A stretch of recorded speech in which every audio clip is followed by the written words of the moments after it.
Hello అండి, శ్రీకాకుళం జిల్లాలోని మరికొన్ని దేవాలయాలను అయితే ఈ వీడియోలో మీతో షేర్ చేసుకోబోతున్నాను. ఇంతకు ముందు వీడియోలో మా గ్రామంలో ఉన్న కొన్ని ఆలయాలను చూపించాను.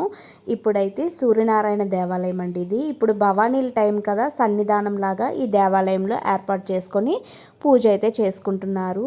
చాలా అరుదుగా సూర్యనారాయణ దేవాలయాలు ఉంటాయి. అందులో మా ఊరిలో ఒక దేవాలయాన్ని అయితే నిర్మించడం అయితే జరిగిందండి. ఇది సూర్యనారాయణ దేవాలయం అనమాట. ఇంతకు ముందు వీడియోలో మీకు కొన్నింటిని చూపించాను. ఒకసారి ఎవరైనా చూడని వాళ్ళు ఉంటే చూడండి. నెక్స్ట్ వన్ వచ్చేసి సీతారామ మందిరం అండి, రామాలయం అండి ఇది. నెక్స్ట్ వచ్చేసరికి ఆంజనేయ స్వామి.